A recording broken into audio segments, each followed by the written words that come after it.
ದಿನಾಂಕ 7/11/2025 ಕಲ್ಯಾಣ ಕರ್ನಾಟಕ ಸಾರಿಗೆ ನಿಗಮ ಅಧ್ಯಕ್ಷರು ಶ್ರೀ ಅರುಣ್ ಕುಮಾರ್ ಪಾಟೀಲ್ ಬೀದರ್ ಜಿಲ್ಲೆಗೆ ಆಗಮಿಸಿ ಜಿಲ್ಲೆಯಲ್ಲಿರುವ ತಾಲೂಕುಗಳಿಗೆ ಭೇಟಿ ನೀಡಿ ಕುಂದುಕೊರತೆಗಳನ್ನು ವಿಚಾರಿಸಿದರು. ಬೀದರ್ ಜಿಲ್ಲೆಯಲ್ಲಿ ಹೌಸಿಂಗ್ ವ್ಯವಸ್ಥೆ ಕೂಡ ಮಾಡಿಸ್ತೀನಿ ಎಂದು ಹೇಳಿದರು. ಕಂಟ್ರಾಕ್ಟರ್ ಡ್ರೈವರ್ ಅವರಿಗೆ ಗೆಸ್ಟ್ ಹೌಸ್ ಕೂಡ ಮಾಡುತ್ತೇನೆಂದು ಭರವಸೆ ನೀಡಿದರು ಮತ್ತು ಅನೇಕ ಸಮಸ್ಯೆಗಳನ್ನು ಪರಿಹಾರ ಮಾಡುತ್ತೇನೆ ಎಂದು ಹೇಳಿದರು. ಬೀದರ್ನಿಂದ ಔರಾದ್, ಹುಲ್ಸೂರ್, ಬಸವಕಲ್ಯಾಣ, ಹುಮ್ನಾಬಾದ್ದಿಂದ ಗುಲ್ಬರ್ಗಕ್ಕೆ ಹೊರಟಿದ್ದಾರೆ. ಬೀದರ್ ಜಿಲ್ಲೆಯ ವ್ಯವಸ್ಥಾಪಕರಾದ ಶ್ರೀತಾ ಗಂಗಾಧರ್, ಉಪಮುಖ್ಯ ಸಂಚಾರ ವ್ಯವಸ್ಥಾಪಕರು, ಕೇಂದ್ರ ಕಚೇರಿ ಗುಲ್ಬರ್ಗ ಮತ್ತು ರಾಜೇಂದ್ರ ಜಾಧವ್, ವಿಭಾಗೀಯ ನಿಯಂತ್ರಣ ಅಧಿಕಾರಿಗಳು ಬೀದರ್ ಮತ್ತು ಮಂಜುನಾಥ್, ಮ್ಯಾನ್ಯುವರ್ ಕಾಮಗಾರಿ ಅಭಿಯಂತರರು ಮತ್ತು ಶ್ರೀಕಾಂತ್ ಪತಾರೆ, ಸಹಾಯಕ ಕಲ್ಯಾಣ ಅಧಿಕಾರಿಗಳು ಮತ್ತು ಐಎಂ ಬಿರಾದರ್, ವಿಭಾಗೀಯ ಸಂಚಾರಿಕ ಅಧಿಕಾರಿ ಮತ್ತು ಬೀರಪ್ಪ, ಘಟಕ ವ್ಯವಸ್ಥಾಪಕರು ಬೀದರ್ 1 ಡಿಪೋ ರಾಜೇಂದ್ರ, ಡೆಪ್ಯೂಟಿ ವ್ಯವಸ್ಥಾಪಕರು ಶ್ರೀ ಮಡಿವಾಳಪ್ಪ ಉಪಿನ್, ಆಡಳಿತ ಅಧಿಕಾರಿ ಆಫೀಸರ್ ಬೀದರ್. ಬೀದರ್ ಜಿಲ್ಲೆಯ ಕಾರ್ಮಿಕರು, ಡ್ರೈವರ್, ಕಂಡಕ್ಟರ್ ಭಾಗಿಯಾಗಿದ್ದರು. ವರದಿ ಅನಿಲ್ ಕುಮಾರ್ ಜೊತೆ ಪ್ರಭು ಸೋನಿ.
ನಾನು ಪ್ರಭು ಸೋನಿ ಅಂತ ಡಿಸ್ಟಿಕ್ ಪ್ರೆಸ್ ರಿಪೋರ್ಟ್ರು, ಪ್ರಜಾಸುದ್ದಿ ಮತ್ತು DSS ಕನ್ನಡ ಮತ್ತೇನದ ನಮ್ಮೂರ ನ್ಯೂಸು. ಬೀದರ್ ಜಿಲ್ಲೆಗೆ ಆಗಮಿಸುತ್ತಿರುವ ಕರ್ನಾಟಕ ರಾಜ್ಯ ರಸ್ತೆ ಸಾರಿಗೆ ನಿಗಮ ಅಧ್ಯಕ್ಷರಾದ ಸರ್ ಅರುಣ್ ಕುಮಾರ್ ಪಾಟೀಲ್ ಅವರು ಬಂದಿದ್ದಾರೆ. ಅವ್ರ ಜೊತೆಗೆ ಬೀದರ್ನಿಂದ ಎಲ್ಲ ಕಡೆ ಬೀದರ್ ಮತ್ತು ಔರಾದು, ಪಾಲ್ಕಿ, ಹುಲ್ಸೂರು ಎಲ್ಲ ಕಡೆ ಸುತ್ತಾಡ್ಕೊಂಡು ಈಗ ಬೀದರ್ಗೆ ಬಂದಿದ್ದಾರೆ. ಅವ್ರು ಇಲ್ಲಿ ಬೀದರ್ದು ಏನು ಸಮಸ್ಯೆ ಇದೆ ಎಂಬುದು ಅವ್ರಿಗೆ ಕೇಳಿ ಹೇಳ್ತೀನಿ. ಸರ್, ಬೀದರ್ ಜಿಲ್ಲೆಗೆ ಬಂದಿರಿ, ಇಲ್ಲಿಂದ ವಾತಾವರಣ ಹೆಂಗಿತ್ತು ನಿಮಗೆ? ಈಗಾಗಲೇ ನಾನು ಇದು 2ನೇ ದಿವಸ ನಂದು ಟೂರ್ ಪ್ರೋಗ್ರಾಮು. ಮುಂಚೆ ಒಂದು 2 ದಿವಸ ಹಿಂದ್ಗಡೆ ಬಾಲ್ಕಿಗೆ ಹೋಗಿದ್ದೆ. ಬಾಲ್ಕಿ ಒಳ್ಳೆ ಬಸ್ ಸ್ಟ್ಯಾಂಡ್ ಇದೆ, ಡಿಪೋ ಇದೆ. ಪ್ರಯಾಣಿಕರು ಕೂಡ ಒಳ್ಳೆ ರೀತಿಯಲ್ಲಿ ಬಸ್ಸಿಂದ ಪ್ರಯಾಣ ಮಾಡ್ತಾ ಇದ್ದಾರೆ. ಅಲ್ಲಿ ಬಸ್ ಸ್ಟ್ಯಾಂಡ್ ಇನ್ನೊಂದು ಸ್ವಲ್ಪ ದೊಡ್ಡದು ಮಾಡಬೇಕಾಗಿದೆ. ಈಗಾಗಲೇ ನಮ್ಮ ನಾಯಕರಾಗಿರುವ ಈಶ್ವರ್ ಖಂಡ್ರೆ ಅವರು ಪಕ್ಕದ ಒಂದು ಅಗ್ರಿಕಲ್ಚರ್ ಲ್ಯಾಂಡ್ ಇದೆ, ಅದರ ಸಲುವಾಗಿ ಅವರು ಪ್ರಸ್ತಾವನೆ ಸಲ್ಲಿಸಿದ್ದಾರೆ ಡಿಪಾರ್ಟ್ಮೆಂಟಿಗೆ. ಮುಂದಿನ ದಿನಗಳಲ್ಲಿ ಅದು ಆ ಜಮೀನನ್ನು ನಮ್ಮ ಕಲ್ಯಾಣ ಕರ್ನಾಟಕ ಕಾರ್ಪೊರೇಷನ್ಗೆ ಸಿಕ್ಕರೆ ಅಲ್ಲಿ ನಾವು ಮತ್ತೆ ಬಸ್ ಸ್ಟ್ಯಾಂಡ್ ದೊಡ್ಡದಾಗಿ ಮಾಡೋಕ್ಕೆ ಒಂದು ಅವಕಾಶ ಇದೆ. ಅದೇ ರೀತಿ ಬಾಲ್ಕಿಯಲ್ಲಿ ಡಿಪೋ 12-13 ಎಕರೆಯಲ್ಲಿ ಡಿಪೋ ಮಾಡಿದ್ದಾರೆ ಭಾಳ ಚೆನ್ನಾಗಿ.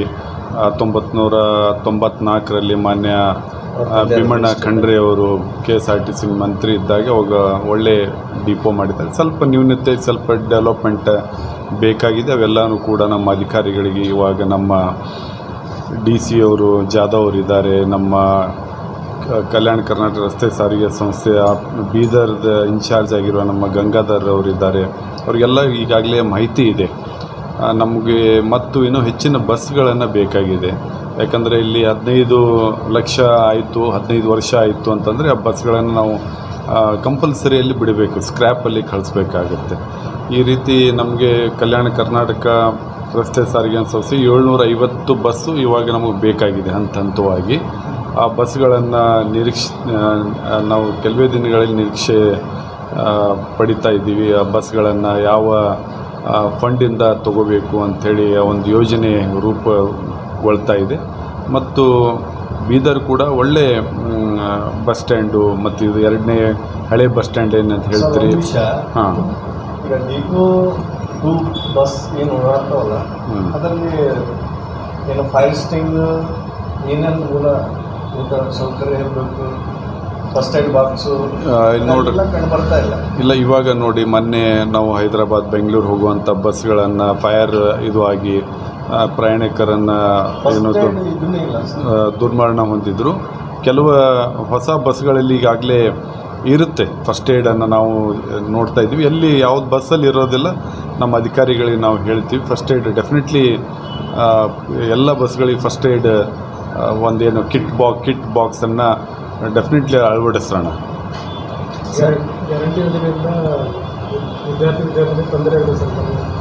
ಇಲ್ಲ, ಗ್ಯಾರಂಟಿ ಯೋಜನೆ ಅಂತ ತೊಂದರೆ ಅಲ್ಲ, ಸ್ವಲ್ಪ ಲೋಡ್ ಹೆಚ್ಚಾಗಿದೆ. ಅಂದರೆ ಸ್ವಲ್ಪ ಕುಂತು ಹೋಗಬೇಕಾದವ್ರಿಗೆ ಸ್ವಲ್ಪ ನಿಂತು ಹೋಗಬೇಕಾಗಿದೆ ಅಷ್ಟೇ.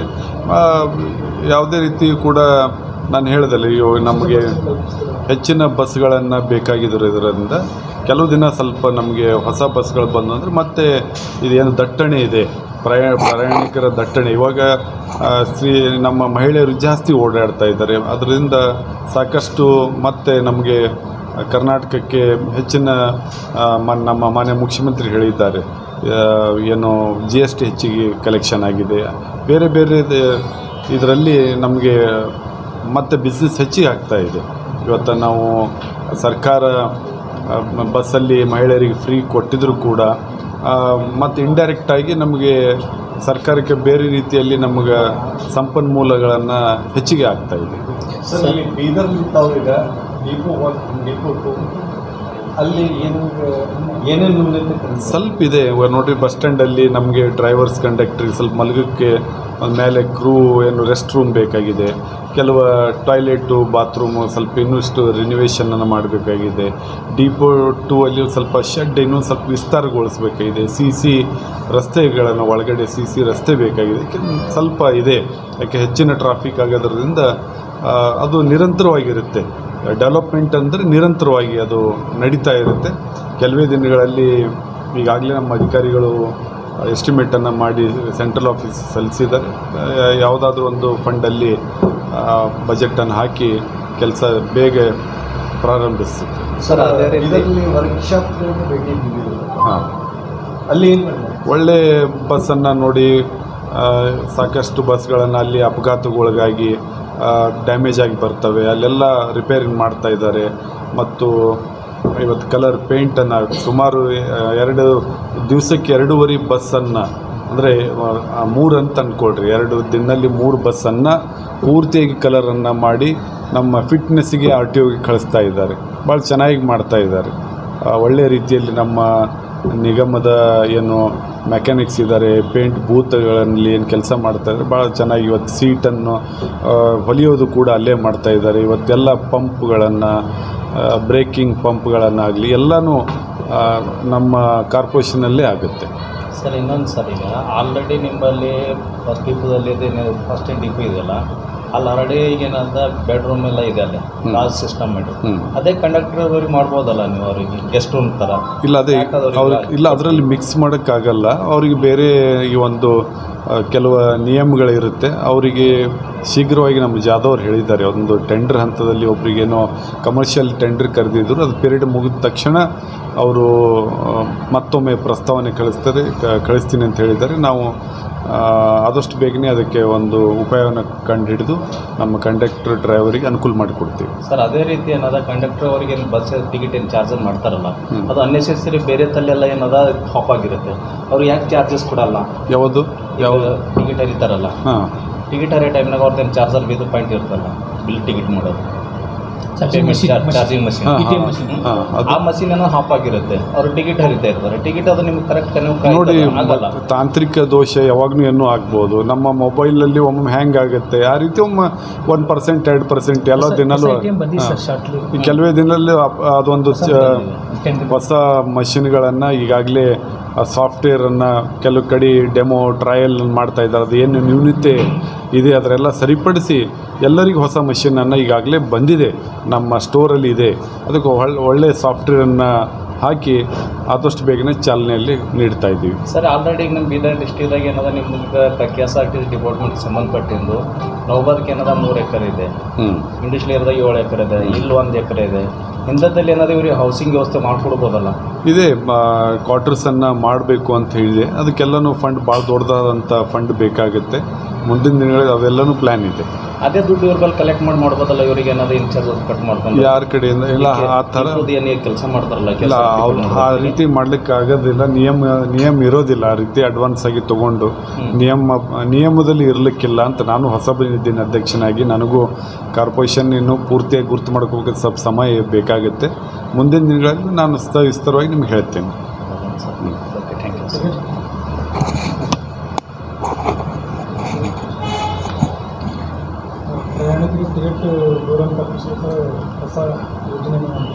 ಇವು ಅದೇ ಹೇಳಿದ್ವಲ್ಲ, ಒಳ್ಳೆ ಹೊಸ ATM ಮಷಿನ್ಸ್ ಬಂದಿದೆ, ಸಾಫ್ಟ್ವೇರ್ ಅಪ್ಡೇಟ್ ಕೆಲವು ಕಡೆ ಟ್ರಯಲ್ ಮಾಡ್ತಾ ಇದ್ದಾರೆ. ಮತ್ತು ಡೈರೆಕ್ಟಾಗಿ ಕೊಟ್ಬಿಟ್ಟಿವಿ ಅವ್ರಿಗೆ, ಕಂಡಕ್ಟರ್ಸಿಗೆ ಟಿಕೆಟ್ ಮಾಡೋ ಟೈಮಿಗೆ ಏನಾದರೂ ಅವರಿಗೆ ಗುರ್ತಾಗಲಿಲ್ಲ, ಏನಾದರೂ ನ್ಯೂನತೆ ಮತ್ತು ಅದಕ್ಕೆ ಕಂಪ್ಲೇಂಟ್ ಬರಬಾರ್ದು. ಅದಕ್ಕೊಂದು ಪರ್ಫೆಕ್ಟಾಗಿ ಮಾಡಿ ಅವರಿಗೆ ಹ್ಯಾಂಡ್ ಓವರ್ ಮಾಡಿಬಿಟ್ರೆ ಕಂಟಿನ್ಯೂ ಸ್ಮೂತಾಗಿ ರನ್ ಆಗುತ್ತೆ. ಸರ್ ಇನ್ನೊಂದು ಸರ್, ಈಗ ಕಂಡಕ್ಟರ್ ಅವರಿಗೆ PATM ಸಿಸ್ಟಮ್ ಏನಾರು ಮಾಡಬೇಕಲ್ಲ ಬೀದರ್ ಡಿಸ್ಟ್ರಿಕ್ಟ್? ಇಲ್ಲ, ಅದೇ ನಡೀತಾ ಇದೆ, ಹೋಗಿ ಶಾರ್ಟ್ಲಿ ಒಂದು ನಮ್ಮದು 25 ವರ್ಷದ ವಾರ್ಷಿಕೋತ್ಸವ ಇದೆ. ಕೆಲವೇ ದಿನದಲ್ಲಿ ಒಂದು ಒಳ್ಳೆಯ ದೊಡ್ಡ ಕಾರ್ಯಕ್ರಮ ಮಾಡ್ತಾ ಇದ್ದೀವಿ. ಅದೇ ಮೂಮೆಂಟಲ್ಲಿ ಇವೆಲ್ಲನೂ ಮಾಡಬೇಕು, ಹ್ಯಾಂಡ್ ಓವರ್ ಮಾಡಬೇಕು ಅಂತಿದೆ. 25 ನಮ್ಮ ಕಲ್ಯಾಣ ಕರ್ನಾಟಕ ರಜತ್ ಮಹೋತ್ಸವ, 25ನೇ ವರ್ಷದ ರಜತ್ ಮಹೋತ್ಸವ ಇದೆ. ಈಗಾಗಲೇ ಸ್ಪೋರ್ಟ್ಸ್ ಆ್ಯಕ್ಟಿವಿಟಿ ನಡೀತಾ ಇದೆ. ಮೊನ್ನೆ ನಾವು ಸ್ಪೋರ್ಟ್ಸು ಇನಾಗ್ರೇಷನ್ ಮಾಡಿದ್ದೀವಿ ಕಲಬುರಗಿಯಲ್ಲಿ. ಎಲ್ಲ ಸಿಬ್ಬಂದಿಗಳನ್ನು ಒಂದು ಸ್ಪೋರ್ಟ್ಸ್ ಆ್ಯಕ್ಟಿವಿಟಿ ಹಮ್ಮಿಕೊಂಡಿದ್ದಾರೆ. ಸುಮಾರು 400-500 ಜನ ಸ್ಪೋರ್ಟ್ಸಲ್ಲಿ ಭಾಗಿಯಾಗಿದ್ದಾರೆ. 22,000 ಏನು ನಮ್ಮ ಸಿಬ್ಬಂದಿ ಇದ್ದಾರೆ. ಕಲ್ಯಾಣ ಕರ್ನಾಟಕ ನಿಗಮ ರಸ್ತೆ ನಿಗಮದಲ್ಲಿ 22,000 ಮೇಲ್ಪಟ್ಟು ಏನು ಸಿಬ್ಬಂದಿಗಳಿದ್ದಾರೆ. ಭಾಳ ಒಳ್ಳೆ ರೀತಿಯಲ್ಲಿ ಕರ್ನಾಟಕದಲ್ಲಿ ಒಳ್ಳೆ ಕಾರ್ಪೊರೇಷನ್ ಆಗಿ ಕೆಲಸ ಮಾಡ್ತಾಯಿದೆ. District reporter ಮಾತನಾಡೋದು. ಬೀದರ್ ಜಿಲ್ಲೆಗೆ ಹೊಸ DC ಆಗಿ ಆಗಮಿಸಿರುವ ರಾಠೋಡ್ ಸರ್ರು, ಜಾಧವ್ ಸರ್ರು ಬಂದಿದ್ದಾರೆ. ಅವರು ಎರಡು ಮಾತಾಡೋನು KSRT ಬಗ್ಗೆ ಏನು ಹೇಳ್ತಾರೆ ಅನ್ನೋದು ಕೇಳ್ಕೊಂಡು.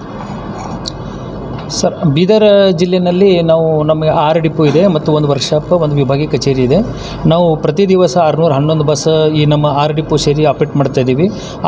ನಮ್ಮ 611 ಬಸ್ನಲ್ಲಿ ನಾವು 3500 ಟ್ರಿಪ್ ನಮ್ಮ ಜಿಲ್ಲೆಯಲ್ಲಿ ಮತ್ತು ನಮ್ಮ ಹೊರಗಿನ ಜಿಲ್ಲೆಯಲ್ಲಿ ನಾವು ಆಪ್ರೇಟ್ ಮಾಡ್ತಾ ಇದ್ದೀವಿ. ಪ್ರತಿ ದಿವಸ ಅಷ್ಟು ಗಾಡಿ ಆಪ್ರೇಟ್ ಆಗ್ತಾ ಇದೆ. ಮತ್ತು ತಾವು ಈಗ ETM ಮಷಿನ್ ಬಗ್ಗೆ ಹೇಳಿದಿಲ್ಲ. ಈಗ ಆಲ್ರೆಡಿ ETM ಮಷಿನ್ ನಮ್ಮ ಕೇಂದ್ರ ಮಟ್ಟದಲ್ಲಿ ಹೊಸದಾಗಿ ಮಷಿನ್ ಎಲ್ಲ ಬಂದು ನಿಂತಿದೆ. ಸಾಫ್ಟ್ವೇರ್ ಕೂಡ ಡೆವಲಪ್ ಮಾಡಿ ಟ್ರಯಲ್ ಅಂತ ಗುಲ್ಬರ್ಗ ಒಂದು 4th ಡಿಪೋನಲ್ಲಿ ಟ್ರಯಲ್ ನಡೀತಾ ಇದೆ. ಆ ಟ್ರಯಲ್ ಕಂಪ್ಲೀಟ್ ಆಯಿತು ಅಂದ್ರೆ ಎಲ್ಲ ಡಿಪೋಗೆ ಕಲ್ಯಾಣ ಕರ್ನಾಟಕದಲ್ಲಿ ಇರುವಂಥ ಎಲ್ಲ ಡಿಪೋಗೆ ಜೊತೆ ನಮ್ಮ ಬೀದರ್ ಇರುವಂಥ ಎಲ್ಲ ಡಿಪೋಗೆ ಕೂಡ ಹೊಸದಾಗಿ ETM ಮಷಿನ್ ಶಾರ್ಟ್ಲಿ ಬರ್ತದಂತ ಆಶೆ ಇದೆ. ಆಮೇಲೆ ತಾವು Paytm ಇದು ಸ್ಕ್ಯಾನರ್ ಬಗ್ಗೆ ಕೇಳಿದರೆ, ಸ್ಕ್ಯಾನರ್ ಕೂಡ ಟೆಂಡರ್ ಹಂತದಲ್ಲಿ ಇದೆ. ಮೊನ್ನೆ ಒಂದು ಟ್ರಯಲ್ ಕೂಡ ಆಗಿದೆ. ಅದು ಬೇರೆ ಬೇರೆ ಬ್ಯಾಂಕ್ ಜೊತೆ ಅದು ಕೂಡ ಮೋಸ್ಟ್ಲಿ ಶಾರ್ಟ್ಲಿ ಸ್ಕ್ಯಾನರ್ ಕೂಡ ಬರ್ಬೋದು. ಯಾಕಂದರೆ ಚಿಲ್ಲರ್ ಸಮಸ್ಯೆ ಬಹಳ ಬರ್ತಾ ಇದೆ. ಅದು ಕೂಡ ಶಾರ್ಟ್ಲಿ ಸಾಲ್ವ್ ಆಗಿಬಿಡ್ತಾ ಇದೆ. ಸರ್, ಮೊನ್ನೆ ಒಂದು 3ನೇ ತಾರೀಕಿನ ಒಂದು ಕಾರ್ಯಕ್ರಮ ಮಾಡಿದರೆ, ಏನಂದರೆ ಇದು ಜಾಗೃತಿ ಮೂಡಿಸಿರಿ ಭ್ರಷ್ಟಾಚಾರ ಅಭಿಯಾನ. ಅದು ಏನಂತ ಅಭಿಯಾನ ಇದು ಮಾಡಿದ್ರಿ ನೀವು? ಅದು 3ನೇ ತಾರೀಕಿಂದ 7ನೇ ತಾರೀಕುವರೆಗೆ ಒಂದು ಸರ್ಕಾರ ಮಟ್ಟದಲ್ಲಿ ಒಂದು ಭ್ರಷ್ಟಾಚಾರ ಮುಕ್ತ ಅಂತ, ನಾವು ಭ್ರಷ್ಟಾಚಾರ ಮಾಡೋದಿಲ್ಲ, ಭ್ರಷ್ಟಾಚಾರಕ್ಕೆ ನಾವು ಯಾರಿಗೆ ಅವಕಾಶ ಕೂಡ ಕೊಡೋದಿಲ್ಲ ಅಂಥೇಳಿ ನಾವು ಪ್ರಮಾಣ ವಚನ ಎಲ್ಲ ಸಿಬ್ಬಂದಿ ಕಡೆಯಿಂದ ಮತ್ತು ಎಲ್ಲ ಅಧಿಕಾರಿ ಮಿತ್ರ ಕಡೆಯಿಂದ ಕೂಡ ಪ್ರಮಾಣ ವಚನ ಮಾಡಿದ್ದೀವಿ. ಒಂದು ವಾರವರೆಗೆ ಅದು ಇಲ್ಲಿವರೆಗೆ ನಾವು ಸರ್ಕಾರ ಡೈರೆಕ್ಷನ್ ಪ್ರಕಾರ, ಸಂಸ್ಥೆ ಡೈರೆಕ್ಷನ್ ಪ್ರಕಾರ ನಾವು ಇಂಪ್ಲಿಮೆಂಟ್ ಮಾಡಿದ್ದೀವಿ. ಓಕೆ.